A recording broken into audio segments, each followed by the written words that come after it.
Hello everyone, my name's Ayla Bell, and welcome to part 11 of Miraculous Bonds Beyond Fate, my Miraculous Ladybug AU with a different origin story and different other things too. If this video is your first exposure to Bonds Beyond Fate, then please check out the story from the beginning. Return for part 11 when you are ready.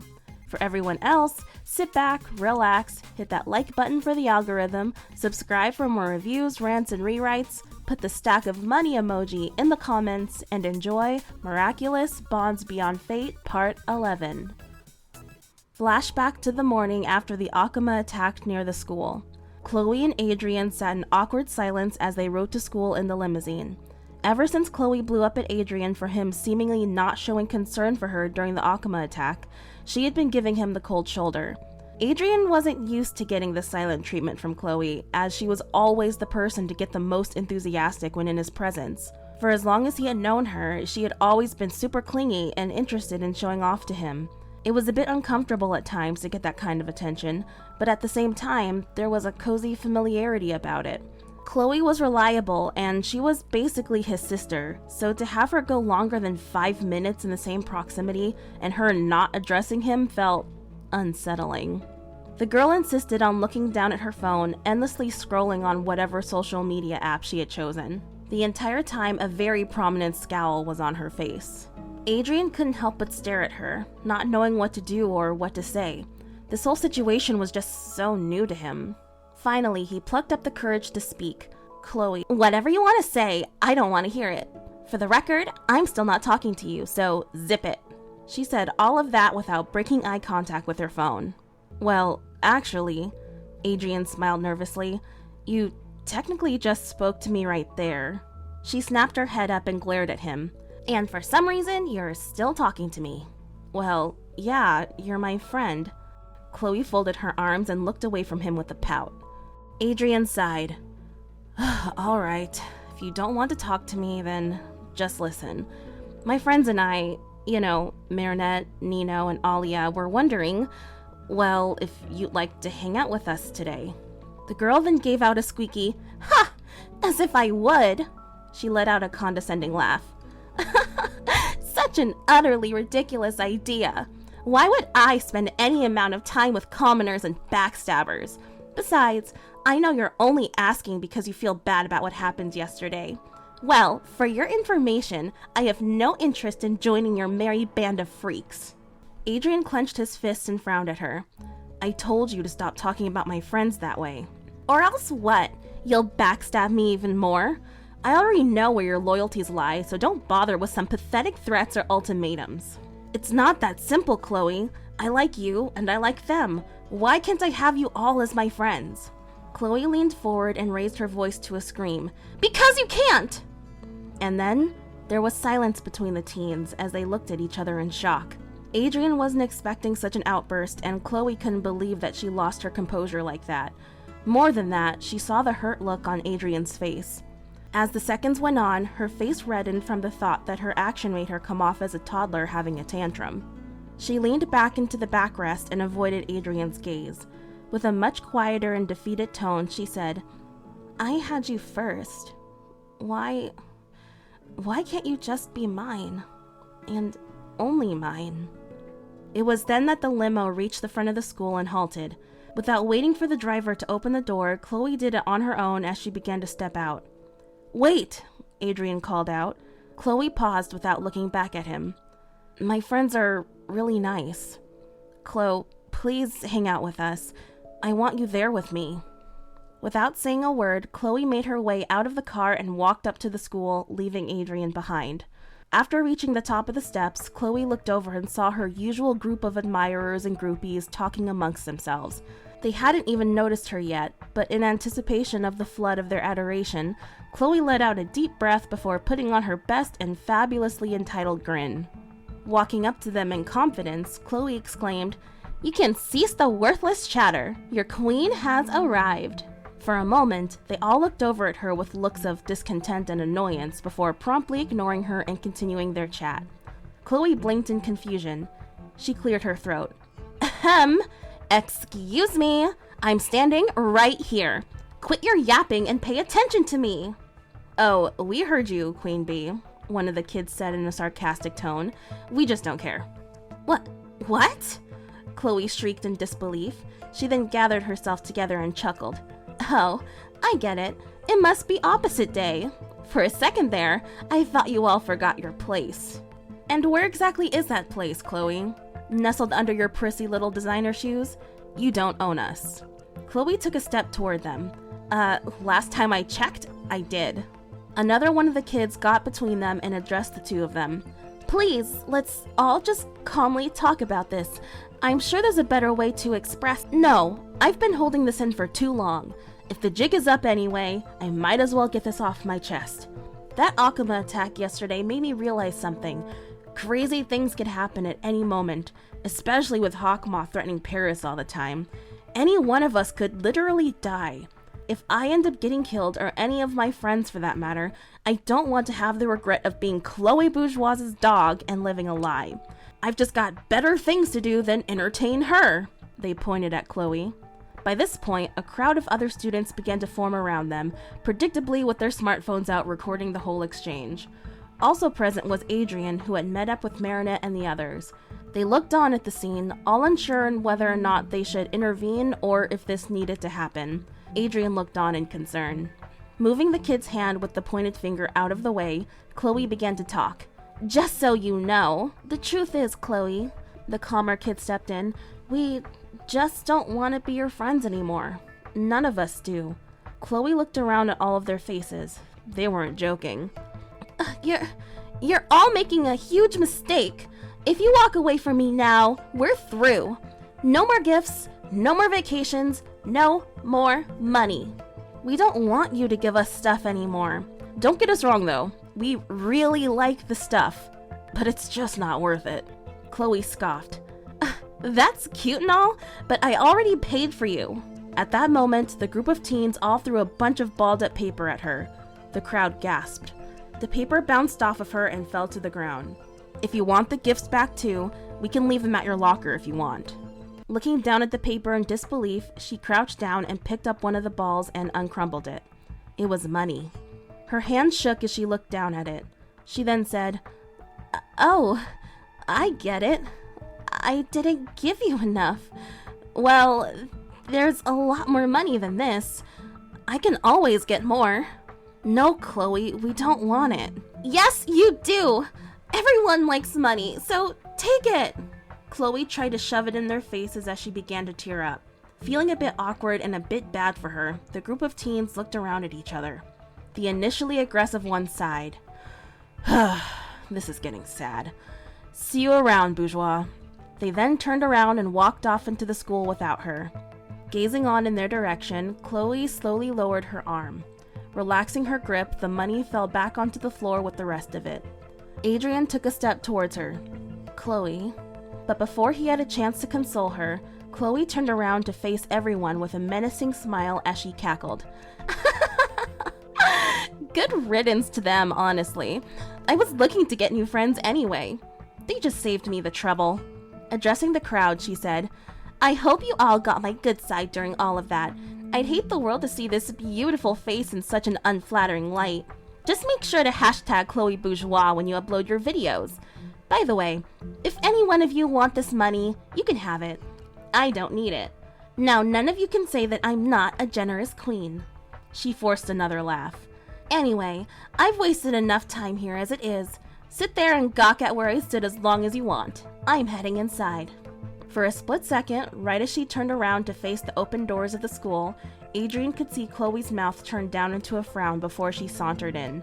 Without wasting a beat, some of the kids in the crowd dove into the free money on the ground, as if they were a bunch of seagulls fighting over crumbs of bread.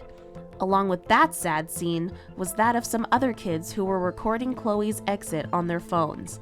Upon seeing this, Alia got annoyed and told them, "Really? You all honestly have no tact at all. And can't you take a hint? The show is over, so scram!" The authority in Alia's voice made most of them comply almost immediately. By that point, all of the money had been snatched up. After hearing Alia's demand, Chloe stopped in her tracks and looked back at them out of the corner of her eye. The two girls made eye contact. A few moments of tense silence passed between them before Chloe turned and continued on her way. Who needs any of them? Chloe thought to herself. I'll be fine. I'll be fine on my own. Now we're back to the present, and the soaked Chloe is looking up at the cute boy named Luca that she had met recently. He was holding an umbrella over her as the rain fell heavily around them. The boy smiled at her. So we meet again, Chloe Bourgeois. Putting on a scowl and turning away from him, Chloe asked, What are you doing here? Making sure to keep the umbrella over both of their heads, Luca replied, To be honest, I came looking for you. The unexpectedness of that statement shattered her facade. She turned to face him. You were looking for me? He nodded. I didn't exactly know where else to look, but I figured if you walked down the sidewalk one time, chances were you'd do it again. I guess I was right. Chloe's stomach flipped as she perked up. Wait, does that mean you accept my offer? You'll be my boyfriend? Before he knew it, Chloe was up on her tiptoes as her face was inches away from his. A look of hope was in her eyes. With a nervous smile, he replied, Not exactly. Chloe scrunched her face and frowned as she lowered herself back onto her heels. She crossed her arms and looked away from him. Then what do you want? The life of the mayor's daughter is a very busy one, so I don't have the time to mingle with you common folk. But you were just standing there getting drenched by the rain. You seemed pretty absorbed by whatever was on your phone, or were you getting soaked on purpose? A new fashion statement, perhaps? Humph! I don't have to explain myself to you. I suppose that's true. Anyway, I'll answer your question. The reason I was looking for you was because I wanted to ask if you'll be my friend. Eyes widening from surprise, she asked, Your friend? She looked over at him out of the corner of her eye. You want to be my friend? Why? He answered, Well, the truth is that I'm new around here and I don't really know anybody. You're the first person around my age that I've met, so I figured why not give it a shot? Besides, you fascinate me. Upon hearing that, Chloe blushed a bit, but continued with her attitude. But I don't fascinate you enough to go out with me. He chuckled. Sorry. Huh. Well, I am sorry too. The fact of the matter is that I'm not interested in making any friends right now. She then thought to herself, if I can't pay anyone to stay with me, then how can I count on someone to stay without being paid? It's illogical. It's ridiculous. Oh. Luca, a bit saddened, kept up his friendly smile. Well, that's too bad. You seem like you'd be fun to hang out with, but I won't force you. There were a few moments of silence between the two. All that could be heard was the pitter-patter of the raindrops. Before too long, he noticed her phone, and then he peeked up at the fashion ad behind her. Were you interested in buying that dress or something? He asked her. Chloe pouted. As if I'd wear that tacky thing.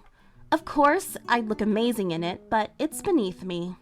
Luca squinted his eyes a bit. You know, it's weird. That model kind of looks like you. That's because she's my perfect older sister.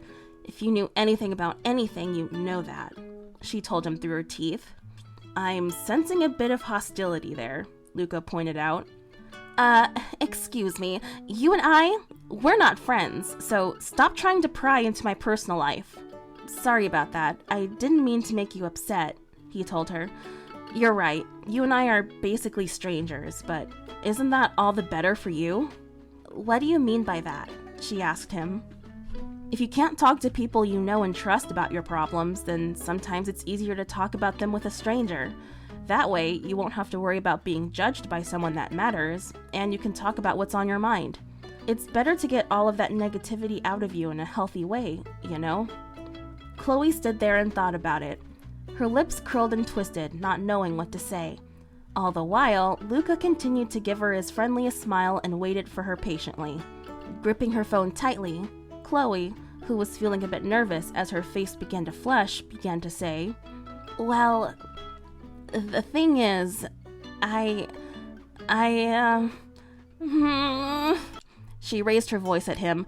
Why do you care so much anyway? Who gives a darn about how a stranger feels? Luca sighed. It's just, ever since we first met, and even today, your inner melody is erratic. It calms down at times, but easily goes back into a rough minor key that just seems so intense. Chloe frowned. There you go again, talking about some inner melody or whatever. You're so weird. Luca ignored her statement and continued. I can sense something within you, though. I can tell that your true melody is charming and unique, something I've never heard of before. I want to see that potential realized. Chloe continued to give him a confused, skeptical look. Luca chuckled in amusement. All of that is to say is that I feel like you're a special person and I want to get to know you. It's not every day you encounter a yellow hurricane. Still a bit flushed, Chloe avoided eye contact and said, Well, aren't you straightforward? I feel like it doesn't help to beat around the bush, he told her. What does this guy really want from me? Chloe thought to herself. He says he doesn't want my money or my stuff, and yet he's standing there trying to butter me up. I don't get it. If he doesn't want to be my boyfriend, then why even bother with me? He's so weird. Chloe reached for the end of her wet ponytail and started to twist it around her finger and fidget with it. Whatever. I'm not talking to you about anything, so just give it up. I'm not in the mood. Sighing again, Luca reached for the inside of his pocket. I figured you'd say that, and it's perfectly alright. But just in case you change your mind, here. He took out a piece of paper and handed it to her. It's my cell number. If you ever want to hit me up, I'd be happy to chat. She looked down at the paper with a look of disgust and perplexity. Ugh, who the heck writes down phone numbers anymore? What are you, a caveman? I kind of figured you wouldn't be willing to type my number into your phone, so this was the next best option. She puffed up her cheeks. You think you have me all figured out, huh? I wouldn't say all figured out, he responded. I just made an educated guess. Chloe then gave a frustrated growl. Yeah? Well, can you make an educated guess about what I'm going to do next? Stomp away angrily, he said. Her body shook in frustration as she did indeed stomp her foot down as a reflex. Realizing what she just did, Chloe blushed and turned around, making the conscious decision to calmly walk away instead of in the huff of a tantrum. The moment she got from under the umbrella, she was met with the falling rain, soaking her once more. Hey, why don't you take my umbrella so that you don't walk home drenched like that? Luca offered. I don't want your stupid umbrella, she shouted back at him. Maybe I want to be wet. It's quite refreshing and does wonders for my complexion. Luca shook his head in disappointment. Just as he was about to put the piece of paper back into his pocket, he saw Chloe turn around and run back towards him, snatching the paper out of his hand and putting it in her own pocket. Staring him right in the eye with a confident but menacing grin, she said, Bet you didn't predict I'd do that, did you?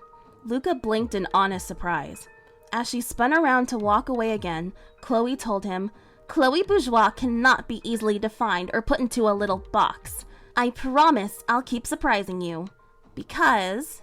She gave him one last look as a clap of thunder could be heard in the background. That's how fabulous I am. Completely disregarding the rain and how slippery it was, she ran off and out of his sight. Luca couldn't help but grin. There she goes again. Good things come to those who wait, I suppose. Oh well. He then continued on his own way. Before too long, Luca found himself in front of a bakery. He smiled at the confectionaries and baked goods he can see through the windows. And there behind the counter was a girl around his age who had bluish-black hair tied in 2 pigtails. But as for now, that's all there is. There isn't any more.